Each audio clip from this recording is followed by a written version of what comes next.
Welcome to public TV news bulletin లో ముందుగా headlines. Doctor Babu Jagjivan Rao ఆశయ సాధనకు కృషి చేద్దాం. Warangal MP doctor Kadiyam Kavya.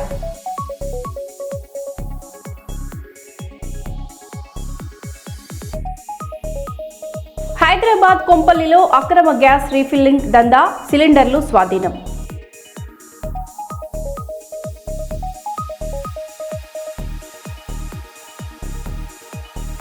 కర్నూలు వెంకటేష్ థియేటర్లో రాకాసి సినీ బృందం సందడి.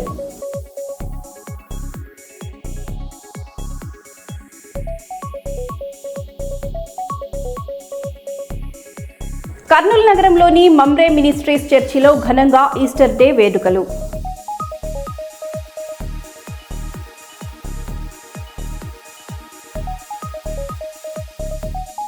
ఎన్నికలలో ఇచ్చిన 6 గ్యారంటీలను ఆలోచించి అమలు చేయాలని మల్కాజిగిరి ఎంపీ ఈటెల రాజేందర్ డిమాండ్ చేశారు.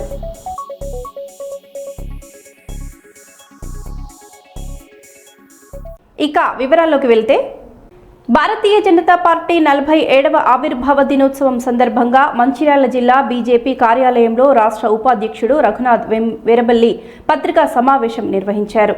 ఈ సందర్భంగా ఆయన మాట్లాడుతూ, గత 47 సంవత్సరాలుగా బీజేపీ దేశం ముందు, పార్టీ తర్వాత అనే సిద్ధాంతంతో పనిచేస్తుందని తెలిపారు. కార్యకర్తల కృషి వల్లే బీజేపీ ఈరోజు కేంద్రంలో అధికారంలో ఉందని అన్నారు.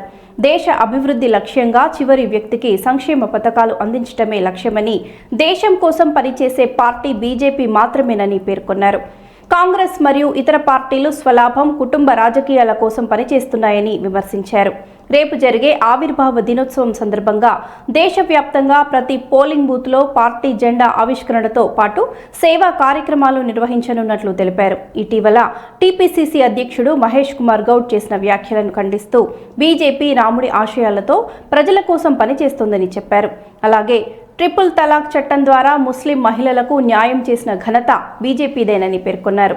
ఈ కార్యక్రమంలో గాజుల ముఖేష్ గౌడ్, తుల ఆంజనేయులు, ఆకుల అశోక్ వర్ధన్, వంగపల్లి వెంకటేశ్వర్ గౌడ్ తదితర నాయకులు పాల్గొన్నారు. 1980 ఏప్రిల్ 6వ తేదీ నాడు భారతీయ జనతా పార్టీ స్థాపించబడ్డది. 46 సంవత్సరాలు పూర్తి చేసుకొని 47వ సంవత్సరంలోకి భారతీయ జనతా పార్టీ మనం 47వ సంవత్సరంలోకి ఎంటర్ కాబోతున్నాం. ఈ 47 సంవత్సరాల నుంచి భారతీయ జనతా పార్టీ ఒక చిన్న పార్టీగా మొదలై 1984 ఎన్నికలలో కేవలం 2 ఎంపీలతో గెలిచిన భారతీయ జనతా పార్టీ స్వంతగా కేంద్రంలో ప్రభుత్వం ఏర్పాటు చేసి గత 12 సంవత్సరాల నుంచి నరేంద్ర మోదీ గారి నాయకత్వంలో అంత్యోదయ అనే సిద్ధాంతం కొరకు పనిచేస్తుంది. ప్రభుత్వం యొక్క ఫలాలు బడుగు బలహీన వర్గాలకు, మారుమూల ప్రాంతంలో ఉండే వాళ్లకు, గిరిజనులకు అందరికీ కూడా అందేలాగా ప్రభుత్వం యొక్క ఫలాలు నరేంద్ర మోదీ గారి ప్రభుత్వం పనిచేస్తుంది. ఇట్లా 12 సంవత్సరాల నుంచి మనం చూసుకుంటే అనేక సంక్షేమ పథకాలు, అభివృద్ధి కార్యక్రమాలు, జాతీయ రహదారులు, కొత్త ఎయిర్పోర్ట్లు, రైల్వే స్టేషన్లు, కొత్త ఇంజనీరింగ్ కాలేజెస్, మెడికల్ కాలేజెస్, ఇట్లా అన్ని రంగాలలో ఇవాళ భారతదేశము ప్రపంచంలోనే అతి త్వరలో 3వ పెద్ద ఆర్థిక వ్యవస్థగా మన భారతదేశాన్ని తీర్చిదిద్దుతున్న గొప్ప నాయకుడు నరేంద్ర మోదీ గారు. ఇవాళ భారతీయ జనతా పార్టీ దాదాపు 20 రాష్ట్రాలలో అధికారంలో 18 కోట్ల సభ్యత్వంతో ప్రపంచంలోనే అతిపెద్ద రాజకీయ పార్టీగా ఏర్పడింది. అతిపెద్ద రాజకీయ పార్టీ యొక్క ఆవిర్భావ దినోత్సవం, దీంట్లో భాగంగా అనేక కార్యక్రమాలు, ప్రభుత్వం యొక్క ఏవైతే ప్రభుత్వం చేసిన కార్యక్రమాలు, ప్రభుత్వం యొక్క పథకాలు, కేంద్ర ప్రభుత్వం యొక్క పథకాలు, ఇవన్నీ కూడా ప్రజల్లోకి తీసుకెళ్లడానికి కార్యక్రమాలను డిజైన్ చేయడం జరిగింది. ఇవాళ భారతీయ జనతా పార్టీ నాయకులందరూ కూడా వాళ్ళ ఇండ్లపై జెండాలు ఎగిరవేయడం, రేపు పోలింగ్ బూత్ స్థాయిలో జెండాలు ఎగిరేయడం, ఇట్లా అనేక కార్యక్రమాలకు మా జాతీయ పార్టీ నాయకత్వంలో పిలుపునిచ్చింది. తెలంగాణలో కూడా ఈరోజు మా రాష్ట్ర అధ్యక్షులు రామచంద్రరావు గారి నుంచి కేంద్ర మంత్రివర్యులు కిషన్ రెడ్డి గారు, అదేవిధంగా బండి సంజయ్ గారు అందరూ కూడా ఈరోజు ఉదయం వాళ్ళ ఇంటిపై జెండాలు ఎగిరవేశారు. వేల మంది కార్యకర్తలు ప్రతి జిల్లాలో కూడా భారతీయ జనతా పార్టీ జెండాలు ఎగరవేశారు. రేపు బూత్ స్థాయిలో కార్యక్రమాలు ఉంటాయి. తర్వాత మండల స్థాయిలో, జిల్లా స్థాయిలో ఈ వారం రోజుల పాటు అనేక కార్యక్రమాలను డిజైన్ చేయడం జరిగింది. ఈ కార్యక్రమాలన్నింటిలో కూడా అంటే భారతీయ జనతా పార్టీకును వేరే పార్టీలకు ఉన్న తేడా అదే. భారతీయ జనతా పార్టీ దేని గురించి అయితే అంటే భారతీయ జనతా పార్టీని పెట్టడానికి ఒక మూల సిద్ధాంతం నేషన్ ఫస్ట్, పార్టీ సెకండ్, వ్యక్తి థర్డ్. ఇలా 47 ఇయర్స్ నుంచి నేషన్ ఫస్ట్ అనే సిద్ధాంతం కొరకు భారతీయ జనతా పార్టీ పనిచేస్తుంది. ఇలా మనం చూసుకుంటే మన రక్షణ శాఖ కావచ్చు, ప్రతి విషయంలో కూడా దేశం విషయంలో ఎక్కడ కూడా భారతీయ జనతా పార్టీ కాంప్రమైజ్ కాదు. దేశం అంటే ఒక దేశం ఒక మన సరిహద్దులే కాదు, ఈ దేశంలో ఉన్న సంస్కృతి, ఈ దేశంలో ఉన్న ప్రతి దాన్ని కాపాడే బాధ్యత భారతీయ జనతా పార్టీ కార్యకర్తల మీద ఉన్నది. వేరే పార్టీల లాగా కుటుంబ పార్టీ కాదు. అందుకని ఈ యొక్క సిద్ధాంతానికి రోజు రోజుకు ప్రజల్లో ఆదరణ పెరుగుతుంది. మొన్న కూడా మనం చూసినాం, ఈ గత సంవత్సరము 2 సంవత్సరాలలో జరిగిన అసెంబ్లీ ఎన్నికలలో ప్రతి రాష్ట్రంలో కూడా భారతీయ జనతా పార్టీ గెలవడం జరిగింది. అంటే ప్రజలందరూ కూడా భారతీయ జనతా పార్టీ యొక్క సిద్ధాంతాన్ని నమ్ముతున్నారు. కుటుంబ పార్టీ కాకుండా దేశం కొరకు, ప్రజల కొరకు, అంత్యోదయ కొరకు పనిచేసే పార్టీ భారతీయ జనతా పార్టీ. అందుకనే ఈ సందర్భంగా భారతీయ జనతా పార్టీ నాయకులను, కార్యకర్తలను తెలంగాణ అంతటా పెద్ద ఎత్తున ఈ ఆవిర్భ దినోత్సవ కార్యక్రమాలలో పాల్గొనాలి. ఈ కార్యక్రమాలను విజయవంతం చేయాలని పిలుపునిస్తుంది. రెండో విషయం, మొన్న టీపీసీసీ ప్రెసిడెంట్ మహేష్ కుమార్ గౌడ్ గారు టీపీసీసీ ప్రెసిడెంట్ మన మంచిర్యాలకు వచ్చినప్పుడు వారు కొన్ని కామెంట్స్ చేశారు. భారతీయ జనతా పార్టీ రాముని పేరు మీద రాజకీయం చేస్తుంది, ఇంకా ఎన్ని రోజులు రాముని పేరు మీద ఓట్లు అడుగుతారని మహేష్ కుమార్ గౌడ్ గారు ఒక కామెంట్ చేశారు. మేము చెప్తున్నాం, ఖచ్చితంగా రాముని పేరు మీదనే పనిచేస్తాం. శ్రీరామచంద్రుడు భారతీయ జనతా పార్టీ కార్యకర్తలకు ఒక దేవుడే కాదు. శ్రీరామచంద్రుడు అంటే భారతీయ జనతా పార్టీ కార్యకర్తలు స్ఫూర్తినిగా తీసుకుంటారు. ఒక ఐకాన్ శ్రీరామచంద్రుడిని ఏదైతే మనము మర్యాద పురుషోత్తముడు అని అంటాం. శ్రీరామచంద్రుడు నడిచిన ధర్మ మార్గంలో నడవాలని భారతీయ జనతా పార్టీ కోరుకుంటుంది. హైదరాబాద్ కూకట్పల్లి పరిధిలో లవ్ జిహాద్ కు మించిన ఘటన బయటపడింది. అద్దెకు కావాలని ఓ అమ్మాయిని పరిచయం చేసుకుని ప్రేమిస్తున్నానని వెంటబడి పెళ్లి చేసుకుని ఫస్ట్ రోజునే మత్తుమందు ఇచ్చి మరో 4గురితో అత్యాచారం చేయించిన నవాజ్ అనే వ్యక్తి. ఆ తర్వాత బెదిరించి మతం మార్చి బలవంతంగా బీఫ్ తినిపించి హింసించిన నవాజ్, ఆయన కుటుంబ సభ్యులు తన కుటుంబ ఆస్తులను సైతం అమ్ముకొని జంప్ అయినట్లు పోలీసులకు ఫిర్యాదు చేసిన మోసపోయిన యువతి. మేలో నవాజ్ అనే వ్యక్తిని కలిసాను సార్. నేను మా షాప్ ఒకటి రెంట్కి ఉంది, దానికి వాళ్ళు రెంట్కి వచ్చారు సార్. ఈస్టర్న్ ట్రేడింగ్ సొల్యూషన్స్ అని చెప్పి పెట్టారు, ట్రేడింగ్ చేస్తామని చెప్పి పెట్టారు సార్ ఆ షాప్. దాని తర్వాత ఫ్రీక్వెంట్గా మా ఆఫీస్ దగ్గర కూడా వచ్చేవాళ్ళు సార్ వాళ్ళు. దాని తర్వాత మళ్ళీ ఫస్ట్ వీక్లో రిసార్ట్కి తీసుకెళ్ళారు నాకు. అక్కడ అంటే ఏమి మత్తు పదార్థాలు ఇచ్చారో తెలీదు. అది తిన్న తర్వాత నేను నా కాన్షియస్ స్టేట్లో లేను సార్. నేను తర్వాత అలా 3 సార్లు ఒకసారి బేగంపేట్ ఫ్లాట్లో కూడా అలా చేశారు సార్. నన్ను అంటే రేప్ చేశారు సార్ వాళ్ళు. వాళ్ళ తమ్ముళ్ళు మున్నావర్, షారుఖ్, ఇస్మాయిల్, వాళ్ళ ఫ్రెండ్ లీలాఫ్ అని చెప్పి అతను, నవాజ్. వాళ్ళ ఫ్యామిలీ అంటే ఫస్ట్ నాకు పరిచయం అయినప్పుడు కన్వర్ట్ అయ్యానని చెప్పి సర్టిఫికేట్ చూపించారు సార్ నాకు. నవదుర్గా అని చేంజ్ చేయారని చెప్పారు. తర్వాత మా మమ్మీకి కూడా అలానే ఒప్పించారు వాళ్ళు. మా ఫాదర్ లేరు సార్ మాకు. వాళ్ళు ఫస్ట్ వీక్లోనే రిసార్ట్కి తీసుకెళ్ళి అతను మా ఫ్యామిలీ వస్తున్నారు అక్కడికి, మన ఫ్యామిలీని కలుద్దామని చెప్పి తీసుకెళ్ళారు. కానీ అక్కడ చూస్తే ఎవరు రాలేదు సార్. తీశారు సార్. అంటే ఆ రోజు నెక్స్ట్ డే మార్నింగ్ చూపించాడు నాకు, నా ఫొటోస్ చూపించి నేను నిన్ను తప్ప ఎవరిని పెళ్లి చేసుకుని నువ్వు ఏమైనా చేసుకుంటే కూడా ఇవన్నీ బయట పెడతానని చెప్పి చెప్పారు సార్. జూలై 28కి పెళ్లి చేసుకున్నారు సార్ ఇక్కడ కుకట్పల్లి రిజిస్టర్ ఆఫీస్లో. తర్వాత ఏం జరిగిందమ్మా? తర్వాత నన్ను ముస్లింలోకి మార్పించుకున్నారు సార్. ఇమాం ఏం పేరమ్మా? సార్ ఏం పేరు? నజీరా అని పేరు పెట్టారు సార్. ఓకే. తర్వాత నాకు నేను వెజిటేరియన్, నాన్ వెజ్ తినను, బీఫ్ తినిపివ్వడము, కల్మా చదివించారు. ఇమాం అని వాళ్ళ మామ వచ్చి నువ్వు ఆల్రెడీ ముస్లిం, ఇంకా మా దగ్గర తీసుకున్న డబ్బులు కూడా మేము డౌరీ లాగా అనుకుంటాం, రిటర్న్ ఇవ్వమని చెప్పి అని అన్నారు. ఎన్ని డబ్బులు తీసుకున్నారు మీ దగ్గర నుంచి? అప్పుడు వరకు అయితే 16.7 lakhs తీసుకున్నారు. దాని తర్వాత మళ్ళీ మా మమ్మీ ల్యాండ్ అమ్మిపించారు సార్. ల్యాండ్ ఫస్ట్ ఒకసారి బిజినెస్ అని తీసుకున్నారు, దాని తర్వాత నా పేరు మీద ల్యాండ్ రిజిస్ట్రేషన్ అని చెప్పి తీసుకున్నారు.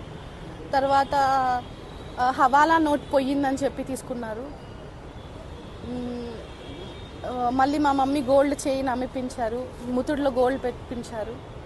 ఒక తులా గోల్డ్ ఉంది సార్, వాళ్ళు ముతుడులో పెట్టింది అమ్మింది. మీ పైన గ్యాంగ్ రేప్ ఎన్నిసార్లు? 2 సార్లు సార్. బేగంపేటలో పెళ్ళికి ముందు సార్, పెళ్ళి అయిన రోజు కూడా ఫస్ట్ నైట్ అని చెప్పి మునావరే రూమ్ డెకరేట్ చేశారు సార్. ఆ రోజు రాత్రి కూడా వీళ్ళందరూ ఇస్మాయిల్, షారుఖ్, మునావర్, లీలాఫ్ ఇలా 4 కలిసి గ్యాంగ్ రేప్ చేశారు సార్. జనవరి 12కి చేశాం సార్. చేస్తే ఇలా ఫ్రాడ్ చేశారని చెప్పి కంప్లైంట్ చేయమంటే మిస్సింగ్ కేసు తీసుకున్నారు సార్.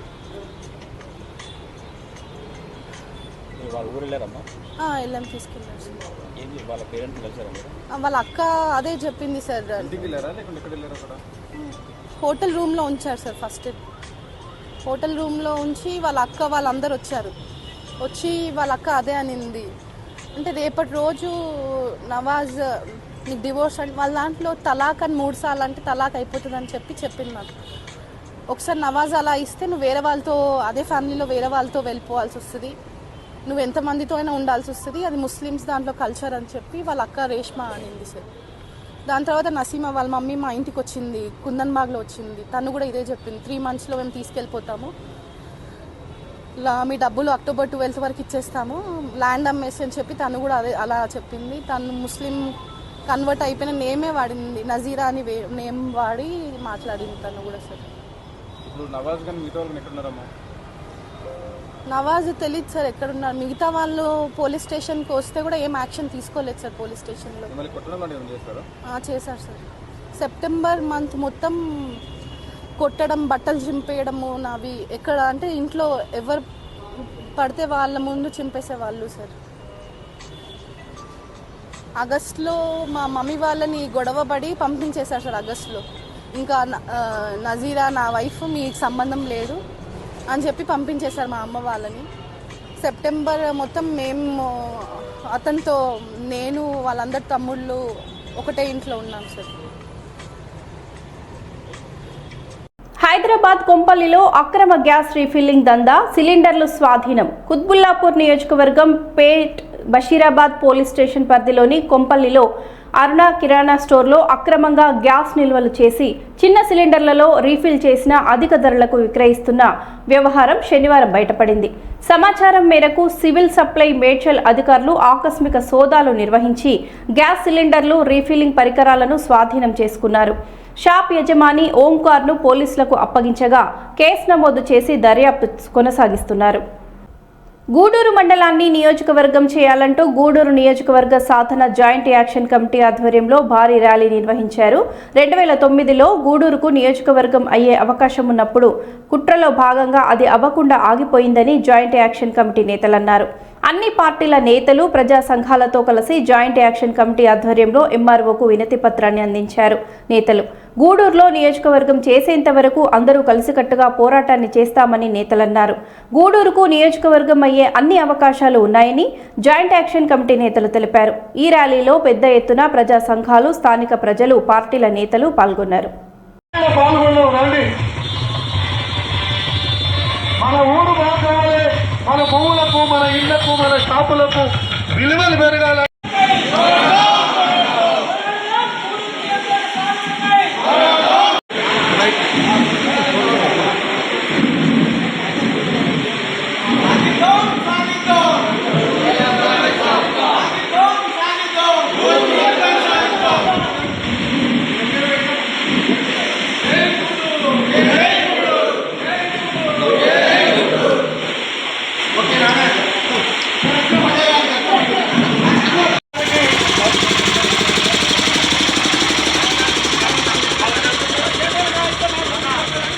ఈ యొక్క కార్యక్రమంలో ప్రతి ఒక్క షాపు ఉన్నోళ్ళు ఈ యొక్క నియోజకవర్గం కావాలని పోరాడుతూ ఉన్నాం కాబట్టి ఈ యొక్క షాపులో ఇలానే ఇక్కడ దానికి సాక్ష్యం. ఆ తర్వాత నవాబులు ఇక్కడ 1909 నుంచి ఈ ప్రాంతం అంతా మన ప్రభుత్వం వచ్చేందుకు నవాబులే వెళ్ళారు. అప్పుడు ఇది తాలూకా ఉండే, తాలూకా కింద ఇక్కడ సిపాయిలు ఉండిరి, ఇక్కడ జుబేదారులు ఉండిరి, ఇక్కడ అందరు కూడా ఉండిరి. ఇక్కడ దానికి మూలాలు కూడా ఇక్కడ భూములు కూడా ఉండే. అవి వాళ్ళు వెళ్ళిపోయి మన ప్రభుత్వం వచ్చిన తర్వాత వెళ్ళిపోయే ముందు అమ్ముతే ఇక్కడ రైతులందరూ కూడా కొనుక్కున్నారు. కావున ఇది 2009లో ఇది నియోజకవర్గ కేంద్రం కావాల్సి ఉండే. అప్పుడున్న పాలకులు మోసం చేయడం జరిగింది. ఆ తర్వాత మేము ఇక్కడ రెవెన్యూ డివిజన్ కావాలని కొట్లాడినాం, అప్పుడు మోసం జరిగింది. తర్వాత పోలీస్ సబ్ డివిజన్ కావాలని కొట్లాడినాం, అప్పుడు మోసం జరిగింది. ఆ తర్వాత ఇక్కడ కోర్టు తెచ్చుకున్నాం, అప్పుడు మోసం జరిగింది. కాబట్టి ఈసారి డీలింగ్ చేసిన కేంద్ర ప్రభుత్వం 2027లో ఎట్లాగూ నియోజకవర్గాలు పెంచుతున్నారు కనుక ఆ బిల్లు కూడా ఈ నెల 16వ తారీఖు నాడు పార్లమెంట్లో బిల్ పాస్ చేస్తున్నారు కనుక ఈ గూడూరును నియోజకవర్గ కేంద్రం చేసుకోవాలని చెప్పి ఇక్కడ అన్ని పార్టీలు, అన్ని కులాలు, అన్ని మతాలు ఈరోజు ఏకమై సమావేశం ఏర్పాటు చేసుకోవడం జరిగింది. పెద్ద ఎత్తున ర్యాలీగా వచ్చి ఈరోజు మొదటగా ఎంఆర్ఓ గారికి రిప్రజెంటేషన్ ఇవ్వడం జరిగింది.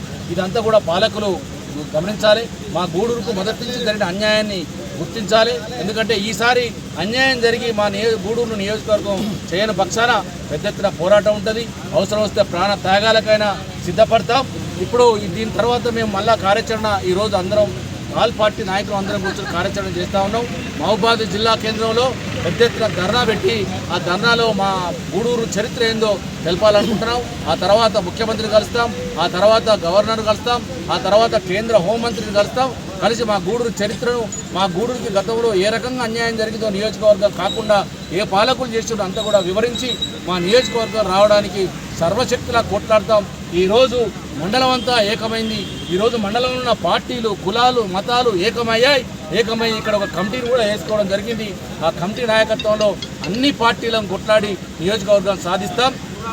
దయచేసి రాష్ట్ర కేంద్ర ప్రభుత్వాలు రెండు కూడా గమనించాలి. ఈ గూడూరుకు జరుగుతున్న అన్యాయాన్ని గమనించి ఈసారి నియోజకవర్గాన్ని కనుక ఇవ్వకపోతే చాలా ఇబ్బందిగా కలుగుతుంది. మేము అవసరం వస్తే ప్రభుత్వ కార్యాలయాలను స్పందిస్తాం, ప్రభుత్వ పాలనను స్పందిస్తాం, స్పందింపజేస్తాం. ఎందుకంటే మాకు అన్యాయం జరుగుతూ ఉన్నది. మా అన్యాయాన్ని గుర్తించాలని చెప్పి మనవి చేస్తూ మేము అందరం డిసైడ్ చేసుకున్నాం, ప్రాణ త్యాగానికైనా సిద్ధపడతాం. నియోజకవర్గం కేంద్రం కావాలి. అది ఎస్టీ అవుతుందా, ఎస్సీ అవుతుందా, బీసీ అవుతుందా, ఓసీ అవుతుందా తర్వాత టికెట్లు అనేది తర్వాత, కానీ నియోజకవర్గానికి మాత్రం కావాలని చెప్పి మాత్రం అన్ని కులాలు, అన్ని మతాలు, అన్ని పార్టీలు నిర్ణయించుకున్నాం. దయచేసి ఇది కేంద్ర రాష్ట్ర ప్రభుత్వాలు ఉన్న పాలకులు గమనించాలి. నియోజకవర్గ కేంద్రాన్ని ఇవ్వాలి. అవసరం వస్తే పార్టీకి కొన్ని కుటుంబాలు ప్రాణ త్యాగానికైనా సిద్ధపడతామని ఇలా ప్రమాణం కూడా చేయడం జరిగిందని చెప్పి మనం చేస్తాం. హన్మకొండ అంబేద్కర్ భవన్లో జగ్జీవన్ రావు 119వ జయంతి ఘనంగా జరిగింది. ఈ కార్యక్రమంలో ఎంపీ కడియం కావ్య పాల్గొని ఆయన ఆశయాలను కొనసాగించాలని పిలుపునిచ్చారు. ఎమ్మెల్యే నాయని రాజేందర్ రెడ్డి, కలెక్టర్ చాహద్ బాజ్పై నివాళులర్పించారు. సమానత్వం, సామాజిక న్యాయం కోసం కృషి చేయాలని నాయకులు పిలుపునిచ్చారు.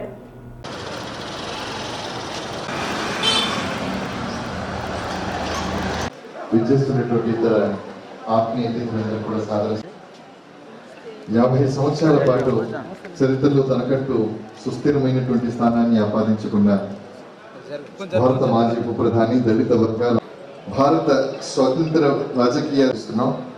గౌరవ జిల్లా కలెక్టర్ గారు చాహద్ బాజ్పేయి IAS గారిని మనం ఆహ్వానించుకున్నటువంటి పెద్దలు మరి కాసేపట్లో అందరూ కూడా వస్తారు.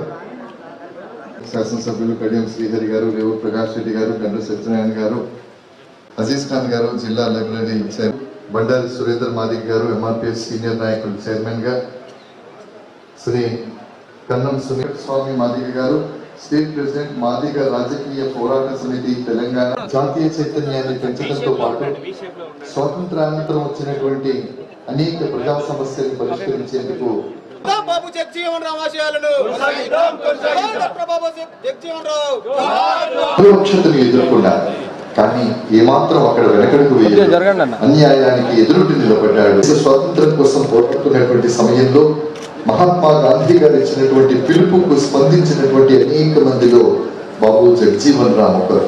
ఆయన స్వాతంత్ర ఉద్యమంలో చురుకుగా పాల్గొన్నారు. జాతీయ చైతన్యాన్ని ప్రజల్లో పెంచారు.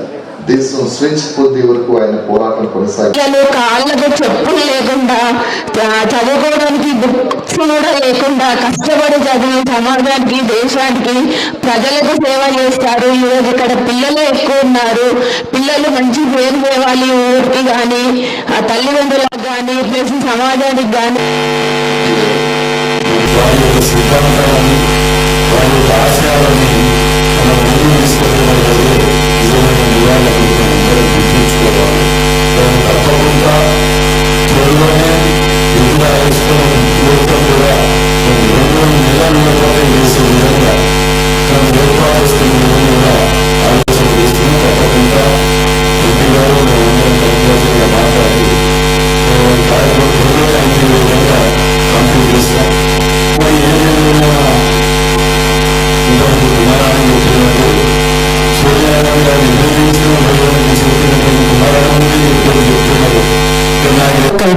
గారికి, ఎంఆర్పిఎస్ సంఘం నుంచి వచ్చిన మండ కుమార్ గారికి, పుట్టారవి గారికి, ఉత్సవ్ కమిటీ చైర్మన్ బండారి సురేందర్ గారికి, ఉత్సవ్ కమిటీ వైస్ చైర్మన్ కన్నం సునీల్ గారికి, వేదిక మీద ఉన్న ప్రతి ఒక్కరి ఆఫీసర్స్ కి, కమ్యూనిటీ మెంబర్స్ నమస్కారం.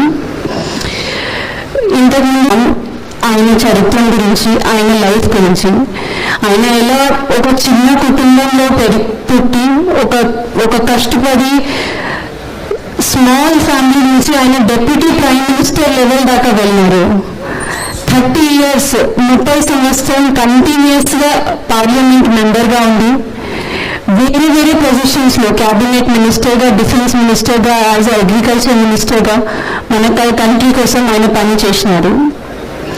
దాంతో మోస్ట్ ఇంపార్టెంట్లీ ఈ సమాజం కోసం ఆయన స్వతంత్ర టైం నుంచి మన సమాజం కోసం ఒక సోషల్ ఈక్వాలిటీ కోసం, డిస్క్రిమినేషన్ ఫ్రీ సొసైటీ కోసం, ఈక్వాలిటీ కోసం ఆయన పని చేసినారు. మనం ఎంత దాకా వచ్చినామో ఇంకా ఏం చేయడానికి ఉంది మనకు.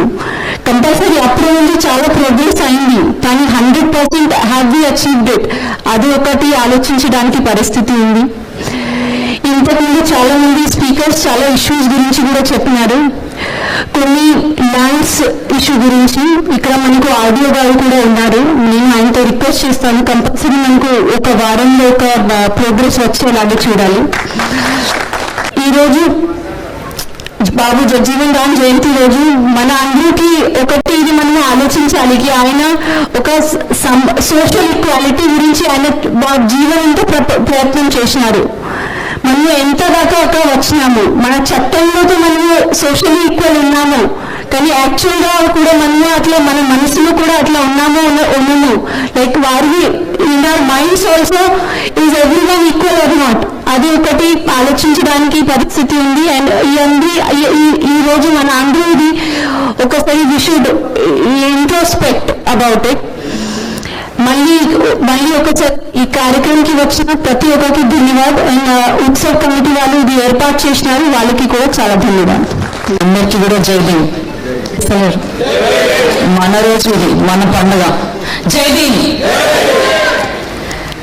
ఈరోజు ఇక్కడ మన డాక్టర్ బాబు జగజీవన్ రామ్ జయంతి సందర్భంగా ప్రభుత్వ పరంగా ఏర్పాటు చేస్తున్నటువంటి ఈ కార్యక్రమానికి ఇంతకుముందు వచ్చి వెళ్ళినటువంటి మన వరంగల్ విభజనాల్లో జైబీలు తెలియజేసుకుంటున్నాను.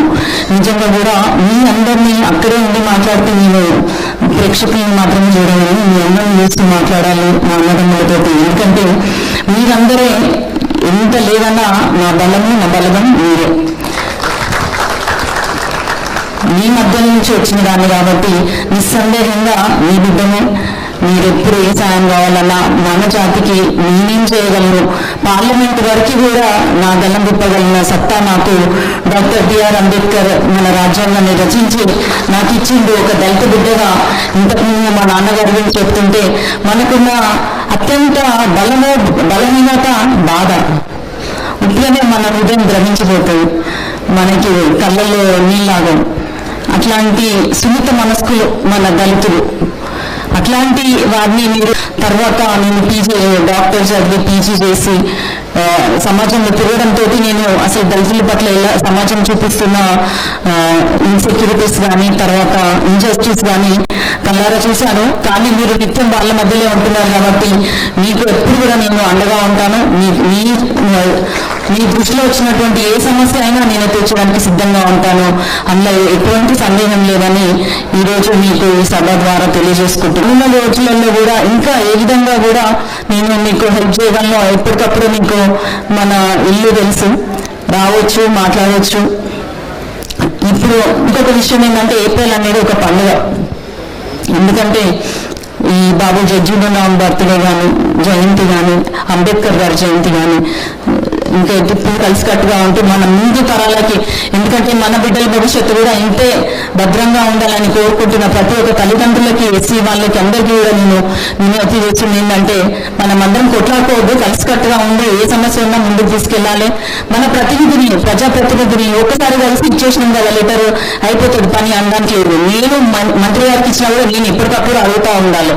ఎందుకంటే వాళ్ళకు ఎన్నో పనులలో మన పని ఒకటే ఉంటుంది, వాళ్ళకి 100 పనులు ఉండొచ్చు. కాబట్టి మనకు కావాల్సిన పనులు మనం నేర్చుకోవాలంటే మనం నిత్యం వాళ్ళని అడుగుతూ ఉండాలి, వాళ్ళు వెంటబడుతుండి పనులు చేసుకోవాలని అందరూ తెలియజేసుకుంటూ మీ అందరిని ఇట్లా కలుసుకోవడము, నా దళిత సోదరి మండలి సోదరులను కలుసుకోవడం చాలా సంతోషంగా మనం తెలియజేసుకుంటూ, మా నాన్నగారు ఏ విధంగా అయితే 94 నుంచి ఎంఆర్పిఎస్ వారితో దాన్ని బలోపేతానికి ప్రయత్నం చేసినారో ఇప్పటి వరకు కూడా నేను కూడా మీ నుంచి వచ్చిన ఒక ప్రజాప్రతినిధిగా మీ వెంట ఉంటానని ఈరోజు ఈ సభాముఖంగా మీకు తెలియజేసుకుంటూ సెలవు తీసుకుంటున్నాను. మరో బులెటిన్లో మళ్ళీ కలుద్దాం. Stay tune.